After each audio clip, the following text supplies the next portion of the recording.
حمد المستغفرين حمدا يوافي نعمه ويكافئ مزيده. أشهد أن لا إله إلا الله وأشهد أن محمدا عبده ورسوله. اللهم صل وسلم وبارك على سيدنا محمد وعلى آله وأصحابه ولبيته وذريته أجمعين. Ayo masih ramai. Ya kita salawat ya. Ya Nabi salam. Ya sama-sama. Ya Nabi salam. Alaika ya Rasul salam. Salam alaika ya Habib salam alaika.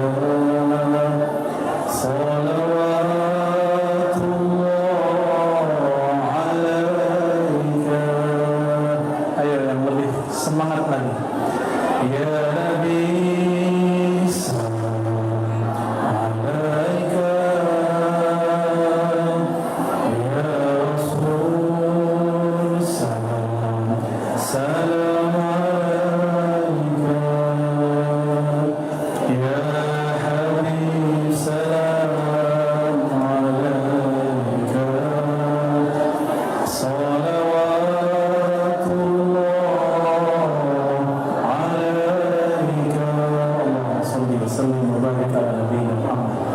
Mari kita kirimkan Al-Fatihah untuk Nabi Muhammad sallallahu alaihi wasallam, untuk pendiri pesantren ini, Kiai Haji Syekh Mustafa dan zuriat-zuriatnya, para guru-gurunya, untuk para santri-santrinya terutama yang wisuda pada malam ini. Mari kita bacakan surah Al-Fatihah. A'udzubillahi minasyaitonir rajim. Bismillahirrahmanirrahim. Alhamdulillah. Iyyaka na'budu wa iyyaka nasta'in. Shiratal ladzina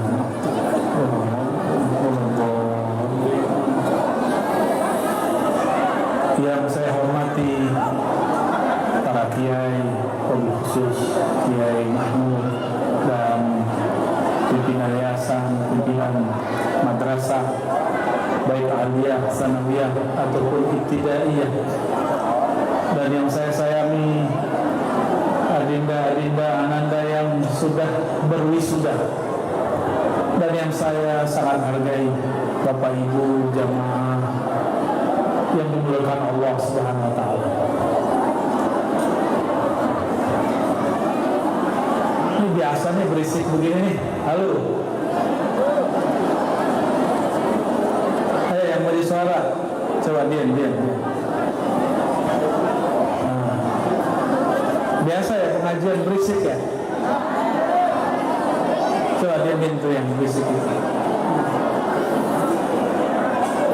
Ya mohon maaf, saya agak lemes Bapak Ibu.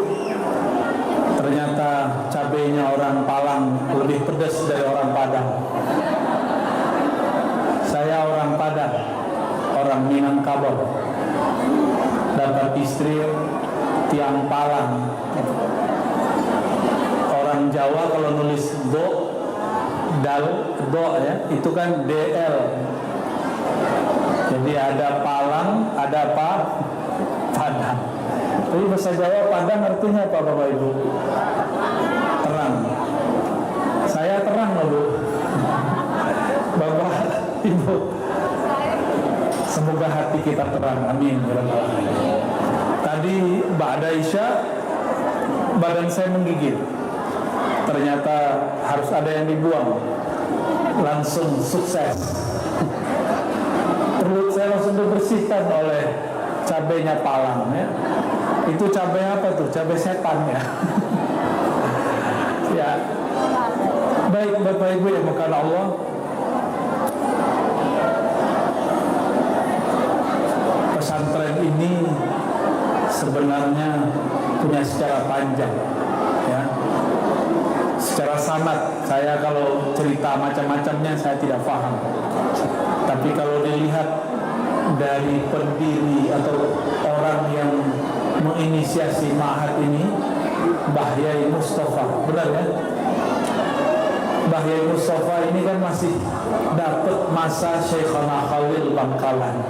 Tahu Syekhana Khalil? Semasa juga dengan Mbah Yai Maksum.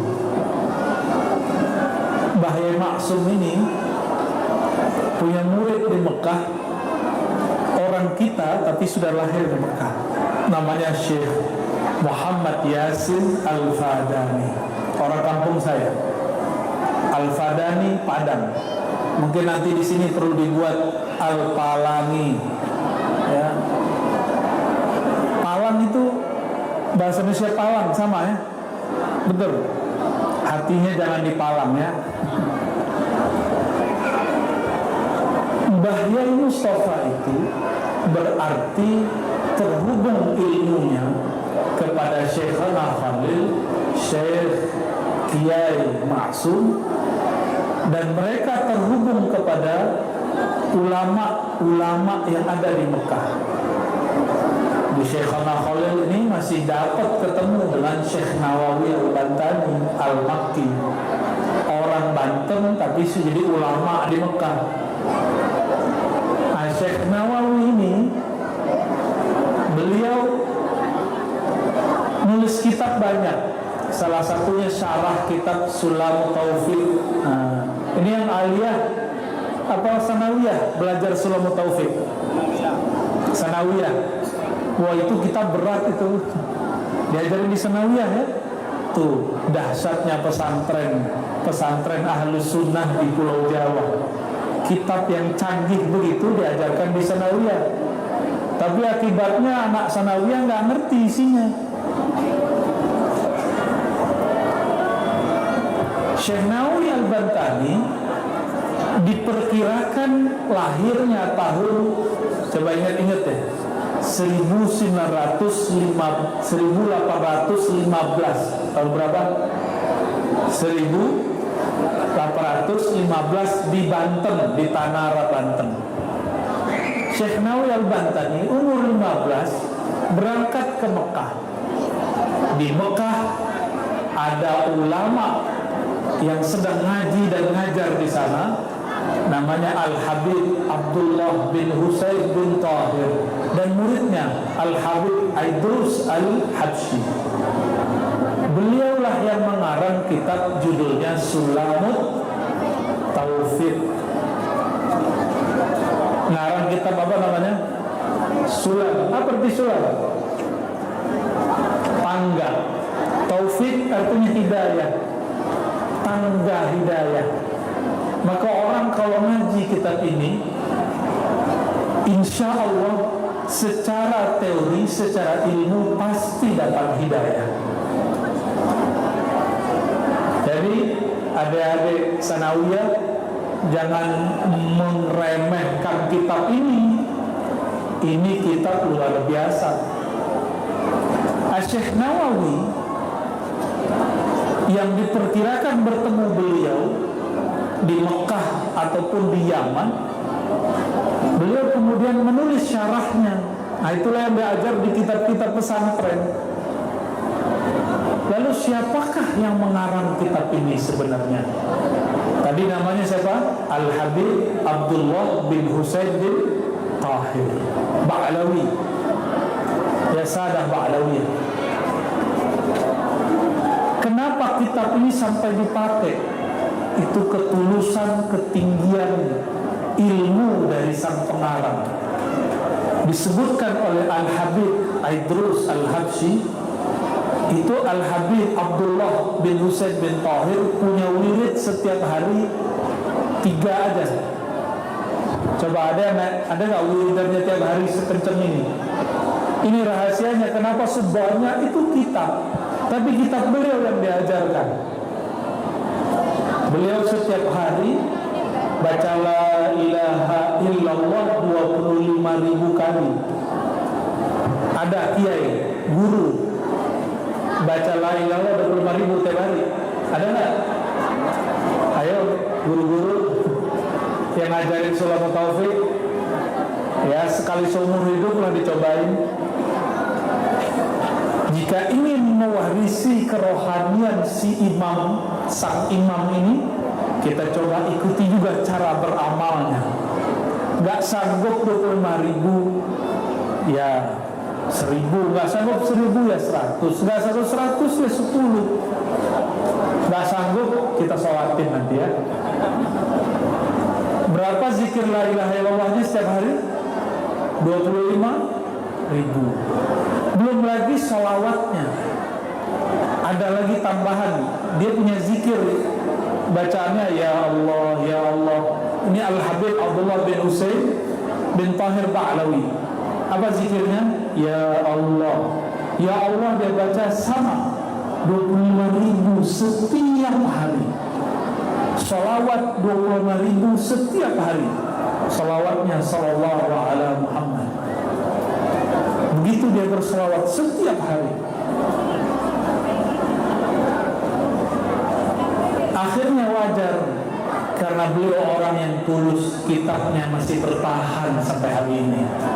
Maksud saya apa, Bapak Ibu, para kiai, para asatidz, masyayikh? Bukan ingin menggurui. Dulu Imam Malik nulis kitab judulnya Muwatta, Al-Muwatta. Apa kata orang? Malik, kamu nulis kitab, orang udah banyak nulis kitab seperti itu, ntar juga nggak dibaca orang. Apa jawaban Imam Malik? Wa ma lillahi baqiya. Satu kitab, satu buku, satu ma'had, satu pesantren yang dibuat karena Allah pasti bertahan. Pasti bertahan. Maka saya berdoa, berharap semoga para kiai, para asatidz, para guru di sini bersatu dalam kalimah la ilaha illallah sehingga mengajarnya lillah. Guru gajinya nggak banyak, tapi berkahnya banyak. Benar para ustaz, para kiai, benar ya? Gaji nggak banyak, berkah yang banyak. Disitulah kita tahu bahwa rezeki beda dengan gaji. Rezeki beda dengan gaji. Ada orang bekerja ngajar karena rezeki. Ada orang bekerja karena Ar-Razzaq, Allah Maha Pemberi rezeki. Itu dua hal yang berbeda. Ya, apapun kerjaan kita, apapun yang kita buat, kalau berbuatnya karena Allah yang berrezeki, disitulah pintu rezeki dibuka dari mana. Nah, rahasia pesan. Dulu saya ketemu para kiai sampai sekarang, hampir semua kiai sepuh mengatakan pesantren itu bukan bangunan. Pesantren itu sirnya ada pada guru, ada pada ilmu, ada pada amal. Udah tiga ada. Guru, ilmu, amal. Udah cabang-cabangnya yang lain. Dan seorang guru akan diuji. Dulu saya sering merasa sesuatu kalau ngajar. Kalau nggak ada saya ini nggak jadi. Ya, kalau pesantren dulu. Ya, kalau nggak pinter ini. Ada perasaan begitu, itu bukan lagi namanya syekhun mutawadhi'un, orang yang tawadu. Diambil salah satu sifat Allah. Al-Habib Abdullah bin Ghazali ini bukan orang Arab asli. Beliau ini yatim piatu, dititip oleh ayahnya, orang ahli zuhud, belum diizinkan nulis. Hal taj'aluni mayyita, apakah kamu menganggapku mati wahai Ghazali? Aku belum suruh engkau menulis, engkau telah menulis. Akhirnya Imam Ghazali berhenti menulis, menunggu gurunya Al-Juwaini mengizinkan dan wafat. Wafat gurunya, dia pindah ke Baghdad. Disitulah Ghazali debat dengan siapa saja, dia kalahkan siapa saja. Karena dia mengalahkan siapa saja, bergelarlah dia Hujjatul Islam. Imam Ghazali sudah mengalahkan banyak orang. Capek juga, orang pintar itu kesepian Bapak Ibu. Orang pintar kesepian. Imam Ghazali karena kesepian, beliau kemudian merasa gelisah. Dalam kegelisahannya muncullah pertanyaan tentang apa masalah diriku. Sampai-sampailah beliau ini tidak bisa berbicara hampir setengah bulan. Dipanggillah oleh raja semua dokter yang canggih, tapi tidak ada dokter yang bisa menyembuhkannya. Tiba-tiba ada satu orang dokter datang. Dokternya nggak dikenal. Apakah dokter ini? Ghazali, kamu orang pintar, tapi obatmu tidak ada di sini. Obatmu ada di negeri Syam. Tinggalkan semua kepintaranmu, semua gelar-gelarmu, gelar kiaimu, gelar pintarmu, gelar hebatmu, gelar gusmu. Tinggalkan itu semua, berangkat. Imam Ghazali itu udah ulama besar, sudah ngarang kitab banyak, masih berburu cari mursyid. Sampailah ia ketemu guru mursyidnya, namanya Syekh Al-Imam Abu Ali Al-Farmadi. Siapa namanya? Abu Ali Al-Farmadi. Semenjak saat itulah Imam Ghazali nulis kitab yang dipakai di pesantren, judulnya Ihya Ulumuddin. Masih ada ngaji kitab Ihya di sini? Masih. Alhamdulillah. Yang paling basic Bidayatul Hidayah. Bidayatul Hidayah. Dulu di Mekah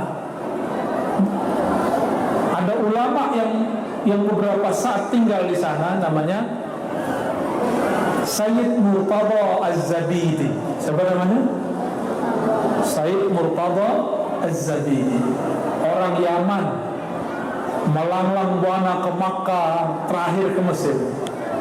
Sayyid Murtada Az-Zabidi ini guru daripada Syekh Abdul Somad Falembani dan Muhammad Arsyad Al-Banjari, orang Banjar. Saya baru dari sana. Dan juga diperkirakan Syekh Nawawi semasa dengannya. Nah, Syekh Nawawi dapat ilmu juga thariqahnya Imam Al-Ghazali dari jalur Sayyid Murtada Az-Zabidi, ya, dari murid-muridnya. Itulah sebabnya kenapa di pesantren-pesantren Ahlus Sunnah kita, terutama di Pulau Jawa, diajarkan kitab Ihya, diajarkan kitab Bidayatul Hidayah. Sedangkan tadi diajarkan kitab Sulamut Taufik. Ya.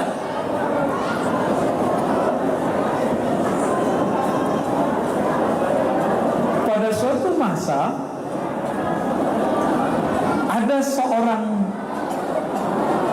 syekh, ya, namanya Syekh Ahmad Khatib Sambas. Pernah dengar?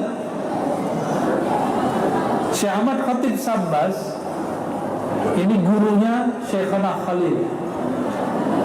Syekh Ahmad Khatib Sambas ini berangkat juga ke Mekah, mengambil ilmu zikir di sana. Dia belajar dua thariqah, satu thariqah Naqsyabandi, satu thariqah Qadiri. Dua thariqah, ya, Naqsyabandiyah, Qadiriyah. Tapi dia mendahulukan Qadiriyah karena Qadiriyah Syekh Abdul Qadir Jailani adalah Al-Ghaus, wali besar. Zikir keras dulu. Syekh Ahmad Khatib Sambas mengajar di Jabal Abi Kubais. Jabal Abi Kubais kalau orang haji lama faham, di depan Masjidil Haram, di situ ada tempat namanya Jabal Abi Kubais. Dulu orang-orang kita, orang-orang tanah Melayu, tanah Jawa, Madura, Lombok, Banjar, itu banyak yang tinggal di sana. Terakhir guru saya dari Banjar namanya Guru Wildan, Syekh Wildan, tinggal di sana di zawiyah namanya Zawiyah Naqsyabandiyah. Apa nama zawiyahnya? Zawiyah Naqsyabandiyah. Disitulah mereka belajar zikir. Tata cara zikir inilah yang dibawa ke Pulau Jawa, dibawa kemana-mana.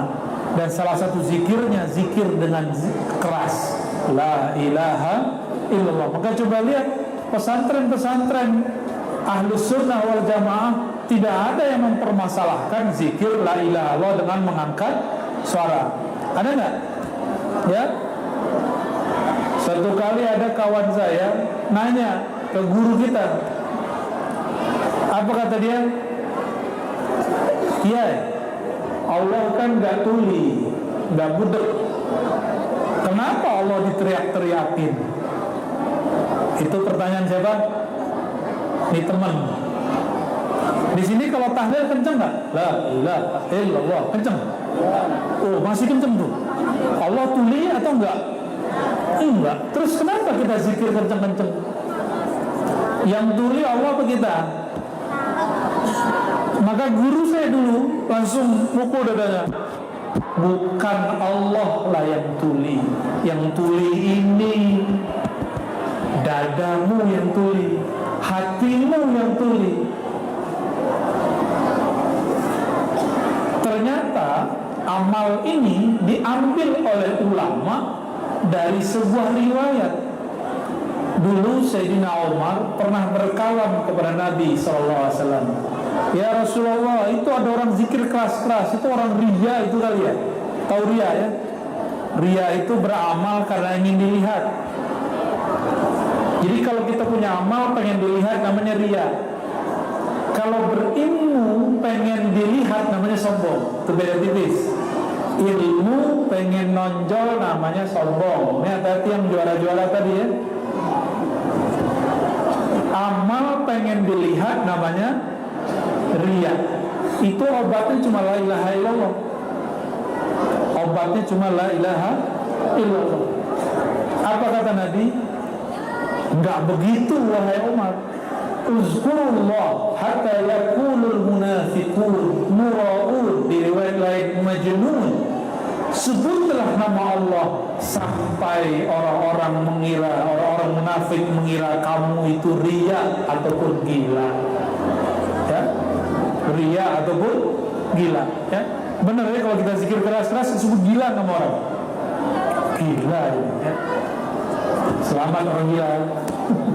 Ya, asik jadi orang gila. Gila bertuhan. Ya, gila kepada Allah Subhanahu wa Ta'ala. Ada orang gila main game, ada gila makan, ada gila nangkep ikan ya. Ya, ada gila duit. Intinya duit sebenarnya. Ada masa nanti duit nggak bisa dimakan. Orang nggak ada jual makanan, duit nggak laku kan nanti. Nah, pesantren ini saya menceritakan tadi itu samalah seperti pesantren lain. Kitab-kitab yang diajarkan tidak diajarkan begitu saja, tapi ada sejarahnya, ada asbabnya. Ya, saya dengar anak sanawiyah udah belajar alfiyah ya, benar? Sanawiyah udah belajar alfiyah, canggih sekali.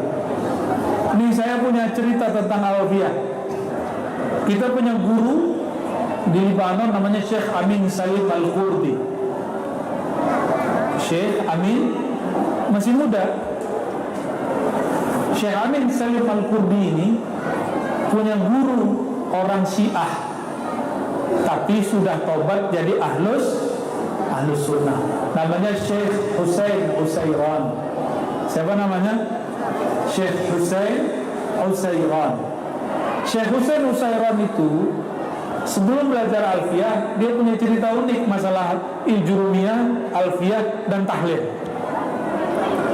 Jadi dia itu di kota Beirut melihat di masjid ada orang-orang tarekat Naqsyabandi zikir la ilaha illallah, kepalanya gerak-gerak, la ilaha illallah, la ilaha illallah, begitu. Benar ya? Benar, kalau zikir kepala gerak. Dibuat-buat atau begitu aja? Begitu aja. Maka Imam Al-Barkawi mengatakan gerakan kepala saat berzikir la ilaha illallah itu tidaklah bid'ah. Justru jika menguatkan makna itu sangat dianjurkan. la ba'sa bih, gak masalah. Syekh Husain Nusairon waktu itu masih Syiah. Orang Syiah ini cinta Sayyidina Ali melebihi sahabat yang lain. Suka ngejek orang tarekat beliau ini. Dia lihat di masjid ada orang zikir, masuklah dia ke masjid.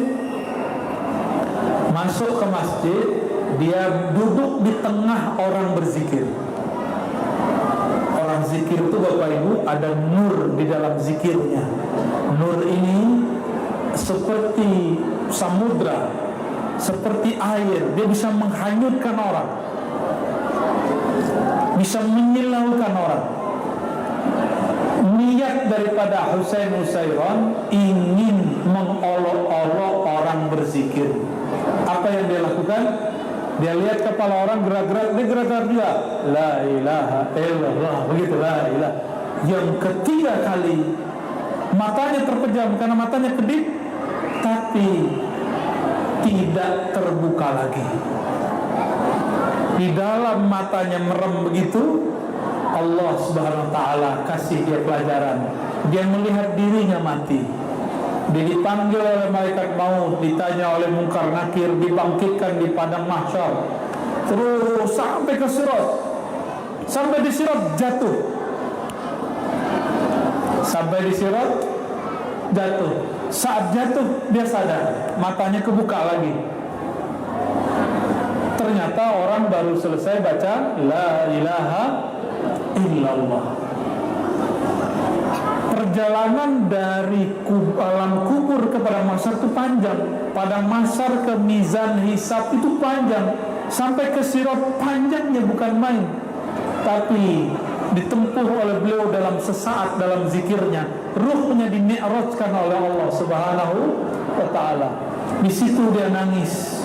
Semua orang gak ada yang nangis, dia doang yang nangis. Maka datanglah dia kepada pemimpin ahli zikir di situ, minta maaf, Tuan Syekh, Pak Yai, tolong maafkan saya. Saya ingin tobat daripada akidah saya yang sesat. Saya ingin bertobat dari ngejek orang berzikir. Lalu dia bertanya, wahai Tuan Guru, Pak Kiai, ya kalau sana Syekh, Tuan Syekh, bimbinglah saya, ingin belajar hadis. Kata Syekhnya, oke, kamu boleh belajar hadis, tapi belajar dulu alfiyah. Belajar dulu alfiyah. Harus hafal. Nah, dulu orang ulama dulu mesti hafal dulu, boleh ngaji hadis.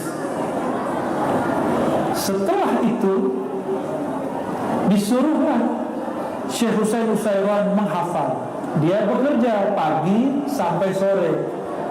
Apa kata gurunya? Setiap sore kamu datang ke tempatku, hafalkan 2 bait, 2 bait, 2 bait. Setoran. Setiap hari dia bekerja pakai sepeda. Dulu pakai sepeda ontel. Ya. Sebelum berangkat dia baca 2 bait, dia hafal. Nanti dia kerja, pulang sore dia ulang-ulang, nanti dia setor ke Tuan Syekh. Sampailah 6 bulan, hafallah dia alfiyah. Nah, ini tips kalau mau ngafal alfiyah. Kalau masih mau, kalau nggak mau udah ganti. Sekarang orang udah nggak mau belajar alfiyah lagi, ya. Ganti dengan metode ini, metode itu, ya.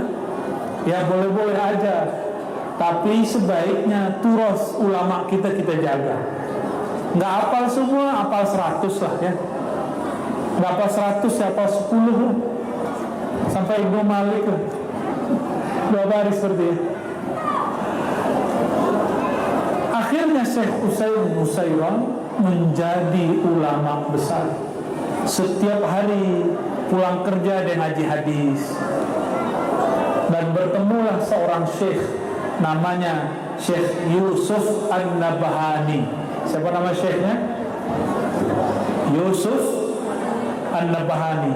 Syekh Yusuf An-Nabhani ini kitab-kitabnya banyak dipakai di pesantren untuk menjawab pertanyaan kelompok-kelompok ekstrim. Tahu kelompok ekstrim? Kelompok apa ya? Kelompok apa? yang suka bidahin sholawatan,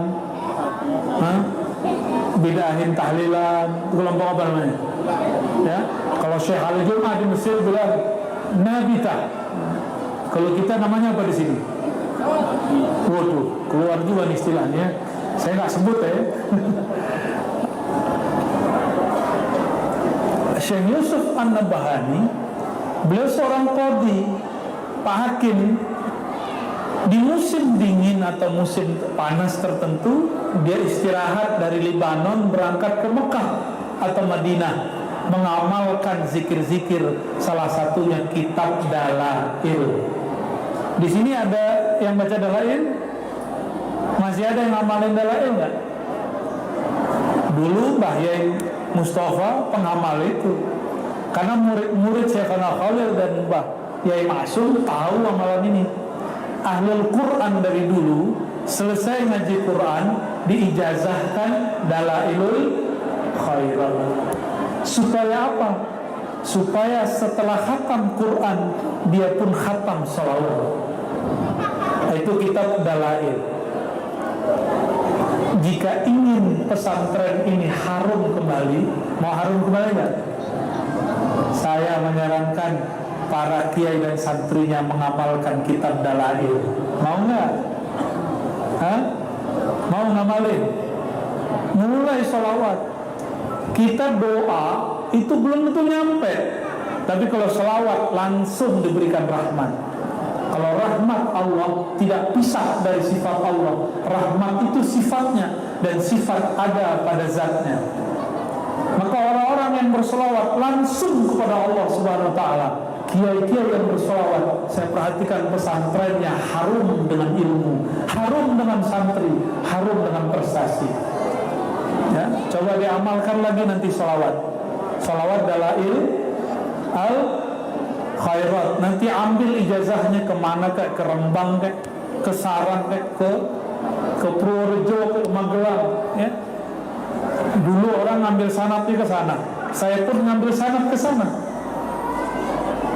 Ngambil sanat kita ke sana, ngambil ijazah. Cuma di sana ijazahnya berat, pakai puasa. Kalau saya tanpa puasa, Pak. Mau yang puasa apa enggak? Pakai puasa apa enggak? Tanpa puasa ya? Amalin aja Dalail. Kita baru pulang dari Banjar, ternyata ada seorang wali masyhur di sana, namanya Abah Guru Sekumpul, Syekh Muhammad Zaini. Pernah dengar? Cari di YouTube tuh ketemu tuh Abah Guru Sekumpul. Amalan wajibnya Quran Dalail, Quran Dalail, Quran Dalail tahlil. Nah itu aja. Sekarang tempatnya, majelisnya, masya Allah. Beliau sudah wafat, tapi kalau orang sholawatan masih banyak. Kalau haul itu berkilo-kilo nggak bisa kita jalan. Tempatnya di sini itu sampai ke apa tuh ya, sampai ke Bakom, Bahasmoro itu orang ramai terus. Apa sir beliau? Selain ma'rifatullah yang dia punya, wiridnya Quran Dalail tahlil, Quran Dalail tahlil, itu aja. Mau ngamalin nggak? Ya, terutama guru-guru dan santri. Ya, kita ini mohon maaf, ya, kadang-kadang sibuk memikirkan. Mohon maaf nih ya, saya nggak tahu karena saya jarang pulang ke sini. Sering mikirin bangunan, Pak. Jangan mikirin bangunan. Dulu Mbah Yai Maimun ngomong apa? Sirnya pesantren itu ngaji. Maka bangun pesantren, bangun pengajian. Bangun pengajian itu mesti ada kitabnya, ada guru, mesti ada murid. Gak usah nunggu banyak. Mulai dulu dikit-dikit, nanti ramai. Apa dulu Mbah Yai Mustafa langsung ramai? Kan enggak. Dulu Mbah Maimun langsung ramai? Kan enggak. Enggak langsung ramai kok. Hadratus Syekh Hasyim Asy'ari itu bikin ma'had enggak langsung ramai. Dimulai dari ngaji. Ini bocoran langit nih, ya. Mau dengar? Pasti udah dengar hadisnya, cuma kita ceritakan ulang. Ternyata malaikat di langit, malaikat rahmah itu tiap hari mereka muter aja kerjaannya. Malaikat nggak makan, nggak minum. Kita masih makan, masih minum. Karena malaikat itu tubuhnya tubuh cahaya. Karena dia tubuh cahaya, makanan malaikat cuma amal-amal yang membuat cahaya. Yang membuat cahaya itu minimal dua. Satu taklim, yang kedua zikir. Satu taklim, yang kedua zikir. Maka disebutkan dalam hadis Nabi, inna lillahi malaikatan tawafin yaltamisuna majalisaz zikr. Allah itu memiliki malaikat yang tugasnya bukan ngapa-ngapain. Tugasnya cuma satu, memburu ahli zikir, mengerubungi tempat orang taklim. Jadi sadar atau tidak, kelas-kelas kita setiap hari dihadiri malaikat-malaikat. Gak berasa ya? Gak terasa? Karena ngajinya gak pakai adab. Orang ngaji dulu pakai syahadat, istighfar, fatihah. Fatihah dulu mu'alifnya. Jangan kayak guru-guru sekarang yang umum kan langsung buka. Kiai-kiai kita dulu di fatihah dulu mu'alifnya, ya, tawasulan dulu. Itu jangan lupa itu. Kalau bagi kita udah separuh-separuh wajib sudah itu. Gak wajib sih, tapi separuh-separuh wajib. Kenapa? Kitab ini benda mati. Yang ngarang sudah wafat, tapi ruhnya masih ada. Jika kita kirimkan fatihah kepadanya, ruhnya akan mengimdad kepada kita. Imdad atau fuyud, akan mengalir keberkahan nur ilmunya kepada kita. Inilah yang disebut dengan ilmu mauhibah, atau ilmu laduni, atau futuhi. Dia baca 2, pahamnya 5. Itu namanya futuh. Nggak pernah ngaji-ngaji, ngerti. Nah, itu namanya laduni. Beda futuh dengan laduni. Tapi nggak pernah ngaji-ngaji, terus pengen laduni aja, ya, ngayal namanya, ya. Kalau pengen laduni ada caranya, ya. Ngikutin Rasulullah dulu. Rasulullah suka nyepi, nggak makan yang haram, pikiran nggak banyak, hanya ingat Allah. Bisa.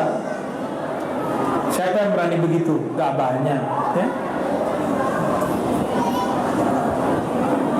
Jadi ketika kita ngaji, itu banyak malaikat yang mengitari, dan malaikat itu menghubungi malaikat yang lain, malaikat yang grup yang menghubungi malaikat yang lain. Semakin banyak malaikat yang datang, semakin banyak juga makhluk-makhluk manusia yang sifatnya sudah mirip malaikat datang. Kenapa pengajian-pengajian ramai? Dari mana-mana ramai datang. Kalau abah guru kumpul atau guru-guru besar kita ngajar, Bapak Ibu kalau lagi taklim makan nggak? Ya, ya, paling mudah ya. Nggak makan, nggak minum, benar nggak? Itulah mirip-mirip malaikat tuh. Tidur nggak kalau ngaji? Seharusnya nggak, kan? Yang tidak tidur, nggak makan, nggak minum itu malaikat. Maka orang-orang yang mengurangi makannya karena dia asik ngaji, mengurangi tidurnya karena ingin dapat ilmu, orang-orang ini sedikit mendapatkan pancaran sifat malaikat. Maka Imam Suyuti dulu mengatakan, al-ilmu bita'allumi, ilmu itu ya harus berguru, harus ngaji, harus mutola'ah, bukan dengan mengatakan coba kalau saya ngaji, ya, coba kalau saya dulu nyantri, coba kalau saya dulu mutola'ah. Enggak, ilmu enggak pakai coba-coba. Ilmu itu langsung praktek. Nah, itu yang paling penting tuh. Maka guru-guru yang taklim, coba lihat guru-guru kita kalau taklim nggak sempat makan minum, kalam-kalamnya menjadi kutul malaikah, menjadi makanannya para malaikat. Jadi malaikat tuh makanannya bukan minum-minum. Minuman malaikat adalah zikir sholawat. Makan malaikat adalah baca Quran dan majelis-majelis zikir. Itu malaikat. Nah, orang-orang orang yang menghadiri majelis ini enggak, Bapak Ibu enggak lihat kan ada malaikat di atas? Kalau lihat kabur. Ya, satu kali ada sahabat Nabi radhiyallahu taala anhu kecapean, maka ia mampirlah di bawah satu pohon. Lalu dia ikat ontanya. Onta itu diikat, nggak perlu dikunci, nggak perlu dibuhul, cuma ditaruh. Dia baca Quran. Jadi orang ini kalau istirahat baca Quran. Bismillahirrahmanirrahim. Lagi asik baca Quran, tiba-tiba ada awan turun. Dulu di masa sahabat hal begini zahir. Awannya turun. Akhirnya ontanya lari. Besok-besok dia ngadu kepada Rasulullah, wahai Rasulullah, aku waktu safar di perjalanan lagi baca Quran di bawah pohon, ontanya lari, awan turun. Apa kata Nabi? Itu malaikat rahmat. Itu malaikat rahmat. Nah, dan perlu kita ketahui, malaikat ngaji, malaikat zikir, malaikat sholawat, walaupun namanya rahmat, tapi dia ada perbedaan. Kalau ngaji dan ngaji Quran, ngaji ta'lim, itu yang muncul namanya malaikat kiramul katibin. Guru, dia baca kitab nggak paham, tapi saat ngajar dia paham. Itu yang mengilhamkan adalah malaikat, namanya kiram katibin. Coba tanya sama guru-guru kita, pernah nggak lagi ngajar mentok nggak paham, tapi tiba-tiba paham? Pernah? Seringnya itu dibisikin kiramul katibin. Jangan GM ya. Wah, dapat uang sip nih. Nah, itu mau biasa ya, mau biasa. Oleh karena itu, kalau mau ngaji nih guru kalau mau kirimkan Fatihah untuk malaikat kiram katibin ila ruhi ya, sadatinal malaikat kiramin katibin al-Fatihah sendiri. Nanti coba rasakan ya. Coba rasakan, akan muncul pemahaman-pemahaman yang unik. Tetap harus mutolaah malamnya ya. Ntar besok kirimin Fatihah aja deh buat kiramin katibin. Gak usah mutolaah. Apa yang terjadi? Santrinya lebih pintar daripada gurunya. Sekali aja kita terlihat bodoh di depan murid, hati-hati, murid tidak pernah lagi semangat belajar. Ya, murid nggak pernah semangat belajar. Jangan sampai itu terjadi. Saya mendoakan semoga tuahnya para guru, marwahnya para kiai tetap terjaga di sini. Amin ya rabbal alamin. Terakhir yang mau saya sampaikan, tadi kita menyebutkan sirnya pesantren itu ada pada guru, taklim dan amal. Maka gak usah la tawadu'a fi ta'lim, innama tawadu'a fil ilm ya. Gak ada tawadu dalam ngajar. Tawadu itu dalam ilmu, itu dua hal yang beda. Kalau ngajar kita harus maju, tapi kalau ilmu kita boleh tawadu. Apa maksudnya? Kalau orang tawaduk dalam taklim, nanti nggak ada guru yang mau ngajar. Harapannya hidupkan kembali pesantren seperti dulu. Jadi santri nginep, sore baca kitab, malam ngaji kitab, itu terus muter. Itu malaikat akan datang. Kalau malaikat sudah datang, itu malaikat akan bisikkan kepada orang-orang yang di mana saja. Tahu-tahu nanti santrinya dari Jakarta, dari Banjar, dari Lombok. Nanti coba aja lihat ya. Tapi kalau aktivitas ini tidak ada, nggak akan ada yang datang. Yang datang paling tiang palang dan sekitarnya ya. Kenapa di pesantren itu kan pelosok-pelosok, banyak kan di Jawa. Kok ada yang datang tahu-tahu dari Aceh, tahu-tahu dari Malaysia? Siapa yang membisikkan kepada mereka? Allah lewat malaikat-malaikat kiram katibin tadi, malaikat-malaikat rahmah. Karena ada aktivitas begitu, maka para gawagis nih, para gus, para satis Udah buat taklim lah ya, walaupun muridnya cuma 3. Ya, siapa mau ngaji kitab A, ayo ngaji. Ya, saya di pesantren begitu, ada 5 orang mau ngaji kitab apa, kita buka taklim. Maka kemana-mana biasanya saya ngaji kitab. Malam ini aslinya request kitab, cuma saya lihat banyak yang bukan santri. Ya, atau pernah nyantri tapi dulu lupa sama kitab. Maka kita cuma menceritakan saja kenapa dulu belajar kitab ini, kitab itu sejarahnya panjang. Bapak Ibu yang bukan Allah, sir ini tolong dijaga. Guru, talim, dan mengamalkannya. Semoga ini nanti akan mengembalikan marwah pesantren Al-Mustafawiyah. Adapun perbedaan-perbedaan, jika orang alim berbeda rahmah, orang jahil beda azab. Perkataan Imam Abu Yazid Al-Bustami, ikhtilaful ulama rahmah. Kalau yang hadis itu bukan hadis sahih ya. Ikhtilafu ummati rahmah, ikhtilaf umatku rahmat. Enggak, yang benar ikhtilafu ulama'i ummati rahmah. Abu Yazid mengatakan begitu. Jika yang berbeda itu ulama, guru-guru, kiai-kiai, harusnya bawa rahmat. Ya, semoga perbedaan yang ada di pesantren ini membuat pesantrennya indah seperti pelangi. Amin. Ya Rabbal Alamin. Untuk semua guru, untuk semua santri, dan terutama para pendiri, mari kita bacakan surah Al-Fatihah.